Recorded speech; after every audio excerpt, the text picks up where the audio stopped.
3000-এরও বেশি সদস্য নিয়ে চট্টগ্রামের সীতাকুণ্ডে আলোচিত জঙ্গল সলিমপুরে সন্ত্রাস বিরোধী অভিযান চালাচ্ছে আইনশৃঙ্খলা বাহিনী। ভোর থেকে শুরু হওয়া অভিযানে এরই মধ্যে বেশ কয়েকজন অস্ত্রধারী সন্ত্রাসীকে গ্রেফতার করেছে তারা। জঙ্গল সলিমপুরে অবৈধ দখলদার ও সন্ত্রাসীদের নির্মূলে প্রস্তুত আছেন বিপুল সংখ্যক সেনা সদস্য। রাজীব বড়ুয়ার পাঠানো তথ্য ও ছবিতে প্রতিবেদন। সীতাকুণ্ডের সলিমপুর নামের এই এলাকাটি ভয়ঙ্কর জঙ্গল নামে পরিচিত, যেখানে নিজেদের আখড়া ও অভয়াশ্রম বানিয়েছিল সন্ত্রাসী ও দখলদাররা। এখানে পাহাড় কেটে চলে অবৈধ প্লট বাণিজ্য। এই বাণিজ্য টিকিয়ে রাখতে গড়ে তোলা হয়েছে দুর্ধর্ষ সন্ত্রাসী বাহিনী। গেল জানুয়ারি মাসে অভিযানের সময় সন্ত্রাসীদের হামলায় এক র্যাব কর্মকর্তা নিহতের পর আরও আলোচনায় আসে জঙ্গল সলিমপুর। সোমবার থেকে সেখানে আবারও অভিযানে নেমেছে যৌথ বাহিনী।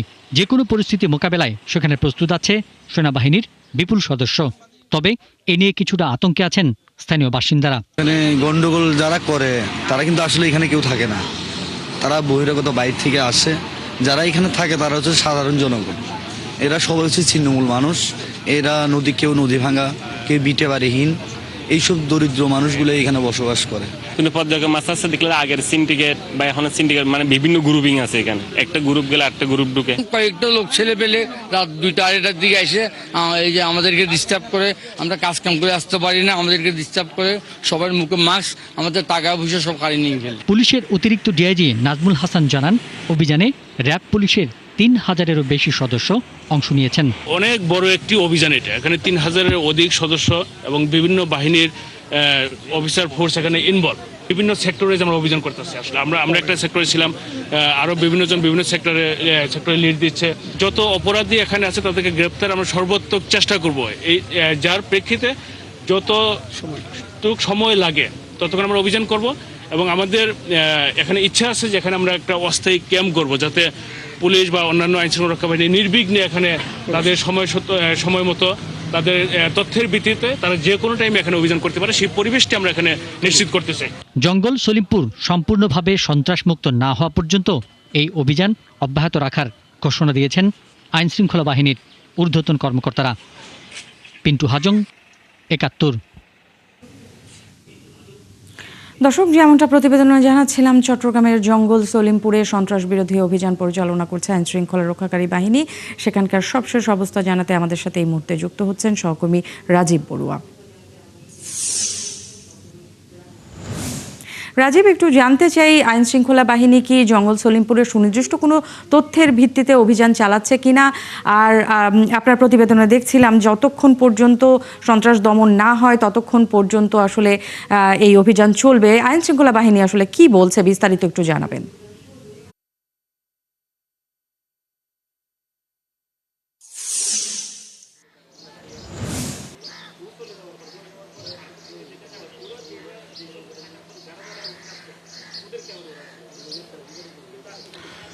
ন্যান্সি, আজ ভোর রাত থেকেই চট্টগ্রামের জঙ্গল সলিমপুরে অভিযান চলছে। এখন অভিযানের প্রায় শেষ পর্যায়ে।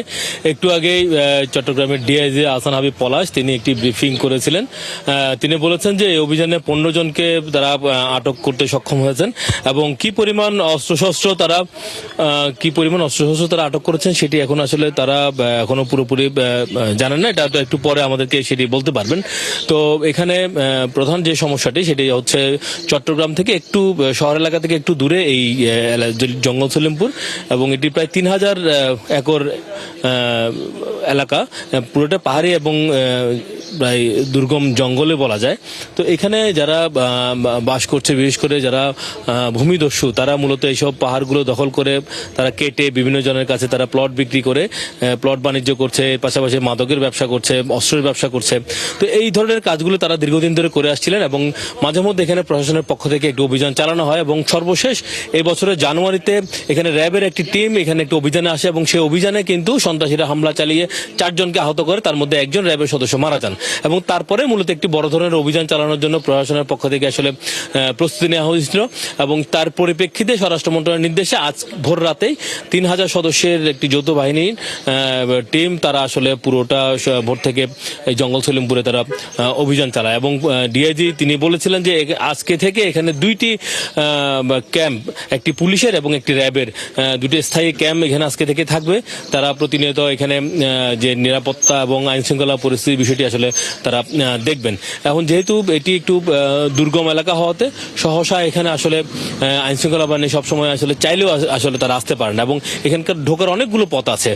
তো এই কারণে আসলে এখানে পরিস্থিতি কিছুটা জটিল এবং এখানে যেহেতু পুলিশ অভিযান চালিয়েছে এবং এখানে দুটি স্থায়ী ক্যাম্প করা হয়েছে, ফলে এখানকার অধিবাসীরা তারা বলছেন যে আসলে যেহেতু এখানে যারা থাকেন তারা বলছেন তারা যেন নির্বিঘ্নে থাকতে পারেন, সে কারণে তারা এই ধরনের অভিযানকে সাধুবাদ জানিয়েছেন এবং তারা চান যে আসলে সবসময় পুলিশের নজরদারি যেন থাকুক, যেন এলাকায় একটু শান্তি থাকুক, কেননা তারাও কিন্তু আসলে এখানে প্রতিনিয়ত চিন্তা। রাজীব, আপনাকে ধন্যবাদ, আপনি আমাদেরকে বিস্তারিত জানাচ্ছিলেন। দর্শক, রাজীব বড়ুয়া আমাদেরকে চট্টগ্রামের জঙ্গল সলিমপুরে যে সন্ত্রাস বিরোধী অভিযান চলছে সেই অভিযানের আপডেট জানাচ্ছিল।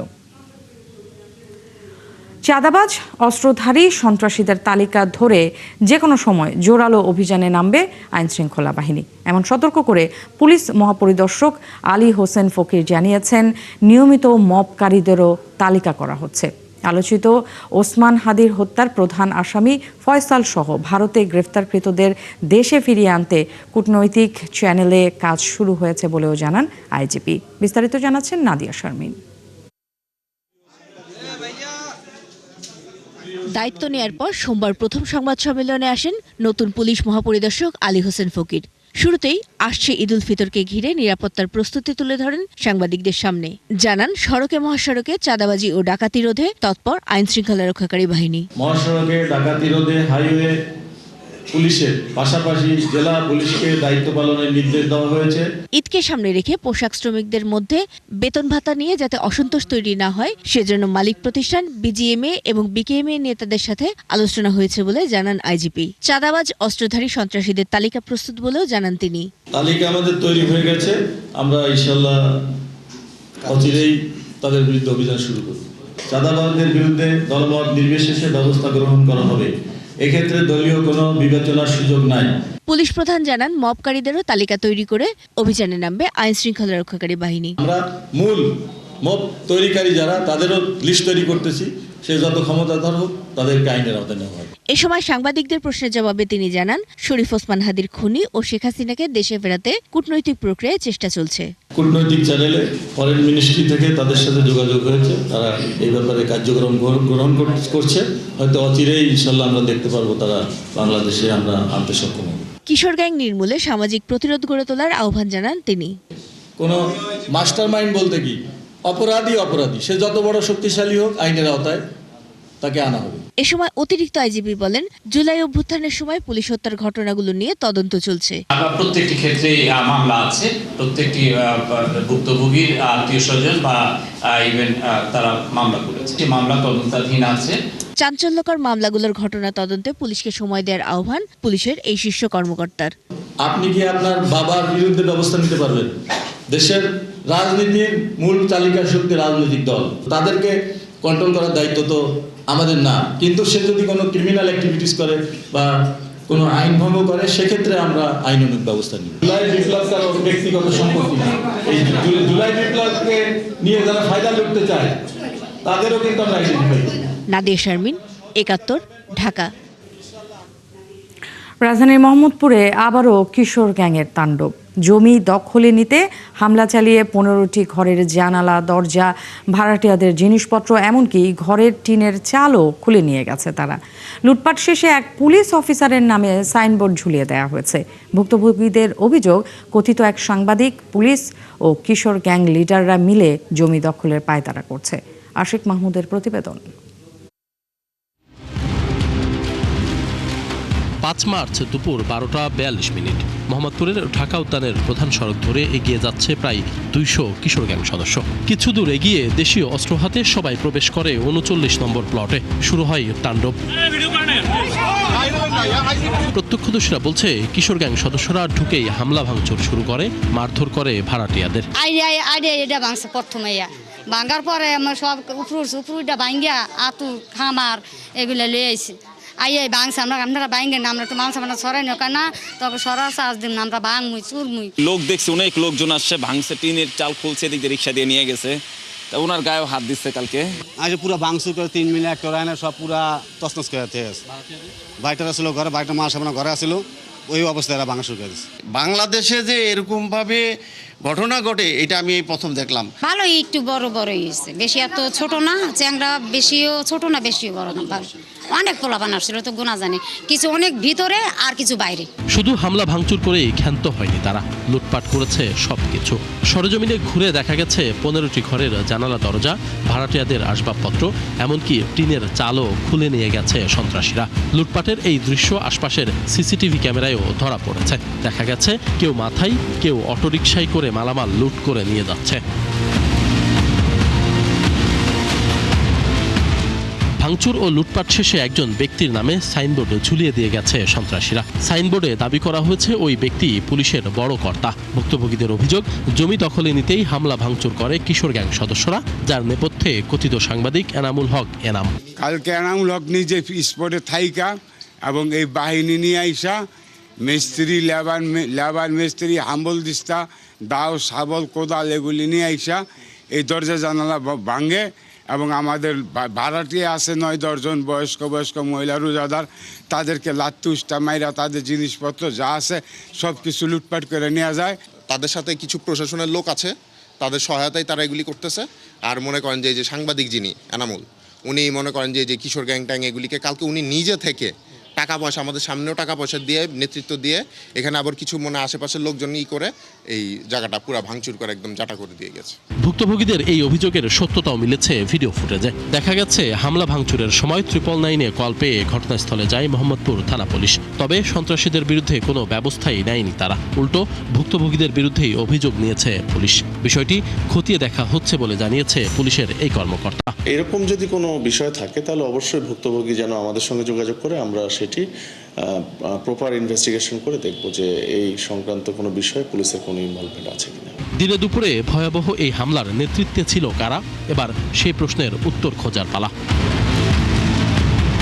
হামলার ভিডিও ফুটেজে দেখা যায় মোহাম্মদপুরের কয়েকটি কিশোর গ্যাং গ্রুপ একসাথে এই হামলা ও লুটপাটে জড়িত। এদের মধ্যে অন্যতম কবজিকাটা আনোয়ারের ভাই দেলোয়ার গ্রুপ। এছাড়াও মহিদুল, কাউসার ও ইমনকে হামলার নেতৃত্ব দিতে দেখা গেছে। এরা সবাই কিশোর গ্যাং লিডার রাফাত গ্রুপের সদস্য। এই রাফাত মোহাম্মদপুর থানা আওয়ামী লীগের নেতা শাহিন ব্যাপারীর লোক। কথিত সাংবাদিক এনামুল হক এনাম এদের সবাইকে ভাড়া করে বলে অভিযোগ পাওয়া গেছে। বিষয়টি নিয়ে কথা বলতে এনামুল হকের সাথে বারবার যোগাযোগের চেষ্টা করেও দেখা মেলেনি। তার মোবাইল ফোনটিও বন্ধ। নম্বরটি এই মুহূর্তে বন্ধ আছে।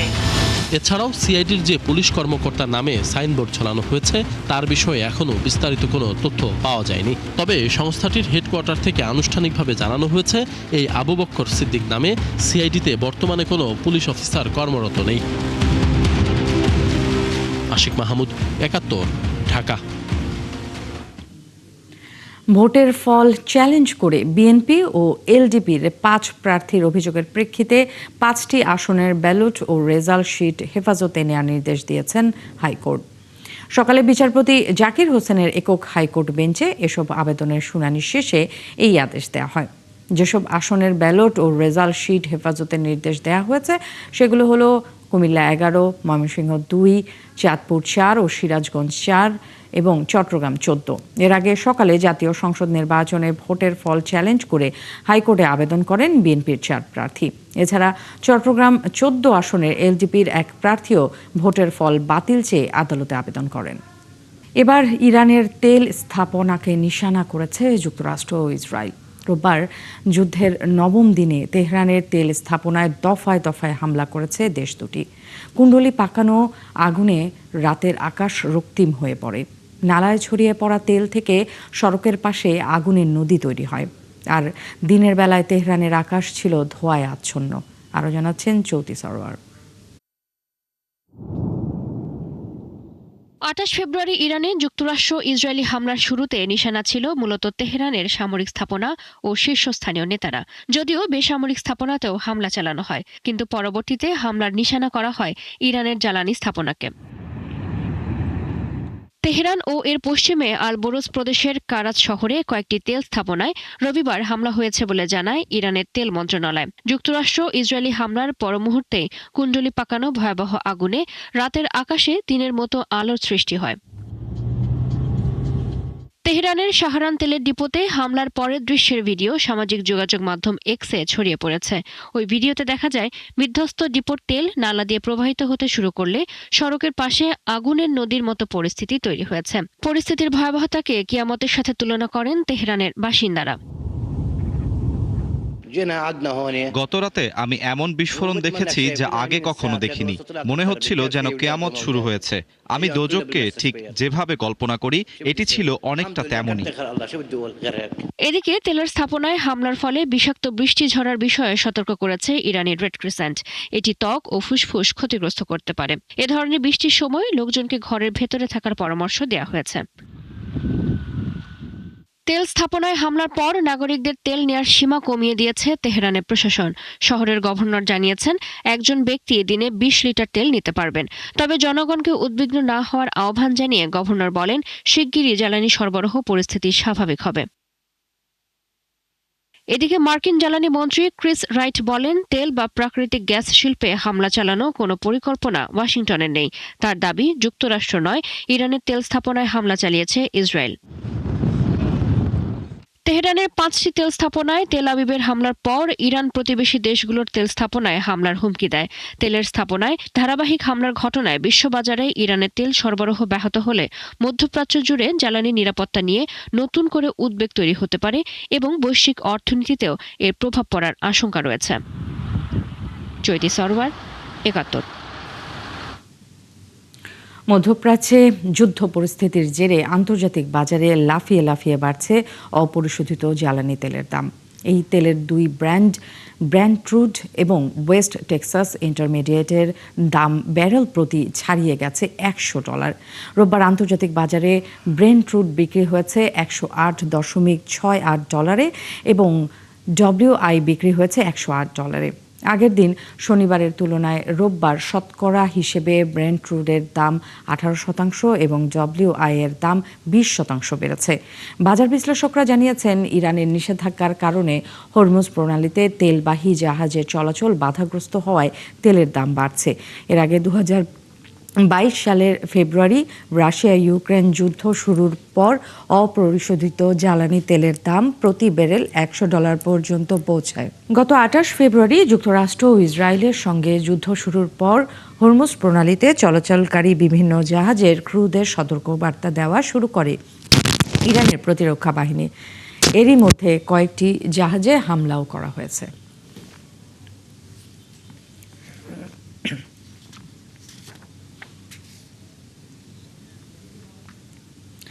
ইরান যুদ্ধের কারণে মধ্যপ্রাচ্যের দেশ কাতার LNG উৎপাদন বন্ধ করেছে।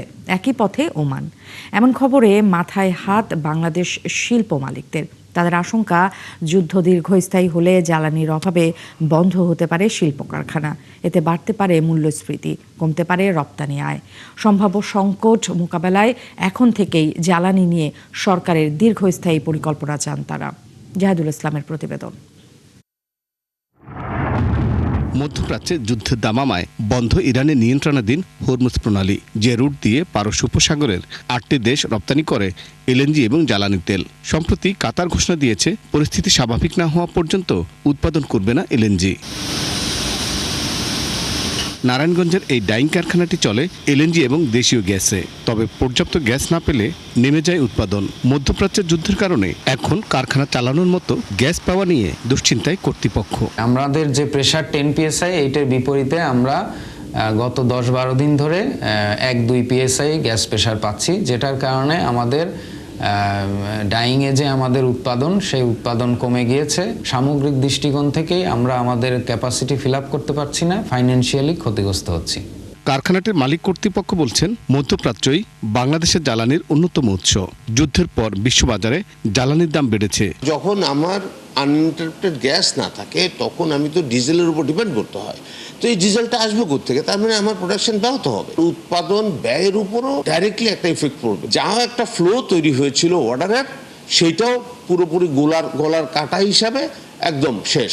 টেক্সটাইল মিল মালিকদের সংগঠন বিটিএমই বলছে, জ্বালানি নিরাপত্তা নিয়ে সরকারকে এখন থেকেই কৌশলী হতে হবে। যদি আমাদের গ্যাস না আসে তাহলে আমরা এলএনজি সক্ষমতার পুরোটা ইউজ হবে না। তাহলে আমরা যদি এলএনজিতে এখানে আমাদের প্রোডাকশন কাট অফ হয়, এটা ডাইরেক্ট হিটটা আসবে আসলে ইন্ডাস্ট্রিয়াল সেক্টরে। জ্বালানির নিরাপত্তাটাকে সরকারকে আগে অগ্রাধিকার দিয়ে ওনাদেরকে এখন এই মুহূর্তে স্টেপ নিতে হবে। গার্মেন্টস ব্যবসায়ীদের সংগঠন বিকেএমইএ বলছে, জ্বালানির অভাবে কারখানা বন্ধ হলে থমকে যাবে রপ্তানি আয়, যার প্রভাব পড়বে কর্মসংস্থান এবং অর্থনীতিতে। এমনিতেই তো এক্সপোর্ট ডিক্লাইন করছে, 15.5% গত মাসে এক্সপোর্ট ডিক্লাইন হয়েছে। তো এইভাবে যদি এই কারণে উৎপাদন ব্যাহত হয়, তার মধ্যে যেটা ডিক্লাইন করছে ওইটা আরো বেশি হারে ডিক্লাইন করবে। তখন বিশ্বের 30% মতো জ্বালানির চাহিদা মেটানো হয় মধ্যপ্রাচ্য থেকে, যার 20% পরিবহন হয় হরমুজ প্রণালী দিয়ে। জাহিদুল ইসলাম, 71, ঢাকা। ইরান ইসরায়েল যুদ্ধের প্রেক্ষাপটে সংকটের আশঙ্কায় চীনের কাছে জ্বালানি সহায়তা চেয়েছে বাংলাদেশ। সকালে সচিবালয়ে অর্থমন্ত্রী আমির খসরু মাহমুদ চৌধুরীর সঙ্গে বৈঠক শেষে সাংবাদিকদের এই কথা জানান চীনের রাষ্ট্রদূত ইয়াও ওয়েন। তিনি আরও জানান, ইরান ইসরায়েল সংঘাতের প্রেক্ষাপটে বাংলাদেশকে জ্বালানি সহায়তা দিতে চায় তার দেশ। বাংলাদেশে 10,000 কর্মসংস্থান সৃষ্টির লক্ষ্যে চীনের 4টি কোম্পানি প্রায় $100 মিলিয়ন বিনিয়োগ করতে আগ্রহী বলেও জানান দেশটির রাষ্ট্রদূত। I believe almost all the countries in the world are affected by the conflict in the Middle East. And definitely China Bangladesh, we share a lot of commonality. We all appeal for peace talks. We also appeal for ceasefire. We also appeal for the multilateral arrangement, and we can work together to send this positive message, and we can work together how to overcome these challenges. So we are also waiting for what sort of proposal from Bangladesh, what sort of need they need from Chinese side. So we can discuss about it. সংযুক্ত আরব আমিরাতে ইরানের ক্ষেপণাস্ত্র হামলায় নিহত বাংলাদেশি আহমেদ আলীর মরদেহ দেশে পৌঁছেছে। সকালে ঢাকায় হযরত শাহজালাল আন্তর্জাতিক বিমানবন্দরে তার মরদেহ গ্রহণ করেন পররাষ্ট্র প্রবাসী কল্যাণ প্রতিমন্ত্রী। এ সময় স্বজনদের আহাজারিতে বিমানবন্দর এলাকায় আবেগঘন পরিবেশ তৈরি হয়। পরে বিমানবন্দর থেকে আরেকটি ফ্লাইটে সিলেট পৌঁছায় এই রেমিটেন্স যোদ্ধার লাশ। সবুজ মাহমুদের প্রতিবেদন।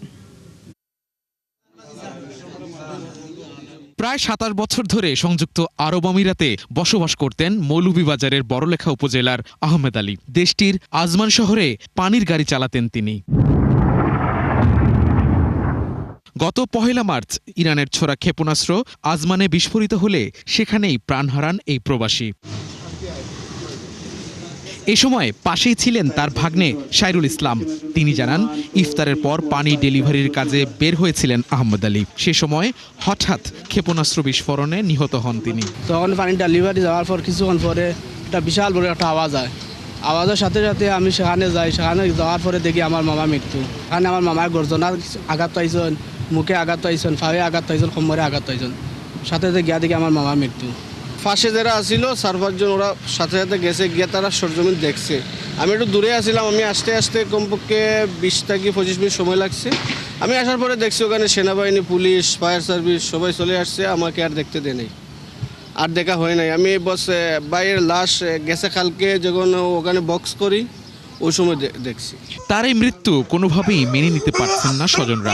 ঘটনার 7 দিন পর হযরত শাহজালাল বিমানবন্দরে মরদেহ পৌঁছলে নেমে আসে শোকের আবহ। সকাল 9টার দিকে এমিরেটস এয়ারলাইন্সের একটি ফ্লাইটে ঢাকায় পৌঁছানোর পর আহমেদ আলীর মরদেহ গ্রহণ করেন পররাষ্ট্র প্রতিমন্ত্রী শামা ওবায়েদ ও প্রবাসী কল্যাণ প্রতিমন্ত্রী নুরুল হক নূর। সংশ্লিষ্ট দেশগুলো যে দিক নির্দেশনা দেয় সেটি একটু মেনে চলা। একই সাথে আমরা একটা কথা বলবো যে যেহেতু আমাদের এই দেশগুলোর সাথে দীর্ঘদিনের দ্বিপাক্ষিক সম্পর্ক, বাণিজ্যিক বিভিন্ন ধরনের সম্পর্ক আছে, এমন ধরনের কন্টেন্ট অনলাইন মিডিয়াতে না দেওয়া যেটাতে আসলে তাদের আপত্তি থাকে।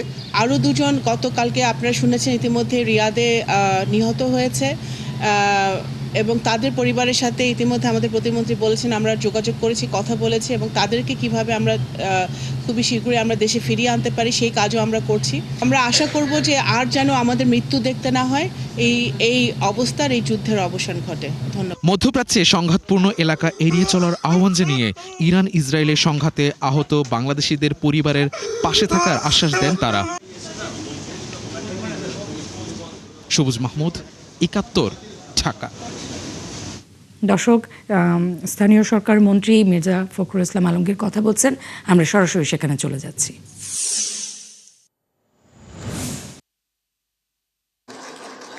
আমরা আপনারা সবাই জানি যে আমরা একটা বিধ্বস্ত অর্থনীতি, বিধ্বস্ত একটা সমাজ, বিধ্বস্ত একটা রাষ্ট্র কাঠামো নিয়েই আমরা কাজ শুরু করেছি। আমরা অত্যন্ত আশাবাদী যে আমরা এই ধ্বংসস্তূপের মধ্যে দাঁড়িয়েই আমরা আমাদের ভবিষ্যৎ প্রজন্মের জন্য আমরা একটা সুন্দর একটা বাসভূমি নির্মাণের ভিত্তি নির্মাণ করতে সক্ষম হব। আজকের এই অনুষ্ঠান আমাদেরকে আরো আশা জাগিয়েছে। আমি যখন আমাদের মহিলাদের সঙ্গে, বোনদের সঙ্গে যখন তাদের পুরস্কার দিচ্ছিলাম, আমি তখন তাদের মুখের মধ্যে, চেহারার মধ্যে লক্ষ্য করেছি যে কি অদম্য একটা সাহস তাদের মধ্যে, অদম্য এগিয়ে যাওয়ার একটা লক্ষণ তাদের মধ্যে। এইটাকে আমাদের ধরে রাখতে হবে। আমরা কখনোই যেন আমাদের নারীদেরকে পেছনে ফেলে দেওয়ার কোনো চিন্তা না করি। আমরা কখনোই যেন তাদেরকে ছোট করে না দেখি। আমাদের সন্তানরা যারা সামনে আসবেন, আমাদের ভবিষ্যৎ প্রজন্ম, তাদেরকে যেন আমরা অন্তত এটুকু বলতে পারি, তাও যেন সাহস করে এ কথা বলতে পারে, গৌরবের সঙ্গে বলতে পারে যে আমাদের যারা তৈরি করেছেন, আমাদের যারা নির্মাণ করেছেন, তারা আমাদের মাদেরকে, বোনদেরকে কখনো খাটো করে দেখেননি। এটাই হবে সবচেয়ে বড় পাওয়া আমাদের। আমি অত্যন্ত খুশি হয়েছি যে আজকে অনেকগুলো প্রজেক্ট আছে। আমি আরো খুশি হব যদি আমাকে যে চিফ ইঞ্জিনিয়ার সাহেব এই প্রকল্পগুলোতে সর্বভাবে আমাদের বেনিফিশিয়ারি কতজন হচ্ছেন, আমাদের মহিলারা কতটুকু বেনিফিশিয়ারি হচ্ছেন, সেই জিনিসগুলো যদি একটু আমাকে জানান তাহলে আমি আর খুশি হব। এবং এই ধরনের যে কোনো প্রকল্প, যে কোনো কাজে আপনাদের যে কোনো সহযোগিতা দরকার হবে আপনারা আমাদেরকে জানাবেন। আমি নিঃসন্দেহে আমরা সর্বোচ্চ সহযোগিতা আমরা করব। এলজিইডি হচ্ছে বাংলাদেশের একটা সাকসেস স্টোরি, বাংলাদেশের উন্নয়নে একটা সাকসেস স্টোরি। এটাকে আপনাদের এই সুনামকে ধরে রাখতে হবে, আপনাদের এই সুনামকে আরো সামনের দিকে এগিয়ে নিতে হবে। আমরা কিন্তু এখন একটা অত্যন্ত প্রতিযোগিতামূলক বিশ্বে বাস করি। এই প্রতিযোগিতামূলক বিশ্বে আমাদেরকে টিকে থাকতে হলে আমাদেরকে সর্বক্ষেত্রে এগিয়ে যেতে হবে। এবং আমি বিশ্বাস করি আপনারা এখানে যারা আছেন সবাই অত্যন্ত শিক্ষিত এবং দেশপ্রেমিক মানুষ। আমাদের প্রধানমন্ত্রী জনাব তারেক রহমান, তিনি ইতিমধ্যেই আমাদের সাধারণ মানুষের মধ্যে কিন্তু একটা জায়গা করে নিয়েছেন, নিশ্চয়ই আপনারা সেটা লক্ষ্য করেছেন। এবং তার যে মূল স্লোগান, সেই স্লোগানটাকে সামনে নিয়ে আমরা এগোতে চাই। দর্শক, আন্তর্জাতিক নারী দিবস উপলক্ষে এলজিইডির আয়োজনে অনুষ্ঠানে বক্তব্য রাখছিলেন স্থানীয় সরকার মন্ত্রী মির্জা ফখরুল ইসলাম আলমগীর। আমরা এতক্ষণ সরাসরি সেখানে ছিলাম। দর্শক, চলছে সংবাদ সংযোগ। সরাসরি সংবাদ অনুষ্ঠান দেখতে চোখ রাখুন একাত্তরের ফেসবুক পেজে এবং সাবস্ক্রাইব করুন একাত্তরের ইউটিউব চ্যানেলে। থাকুন একাত্তরের সাথে।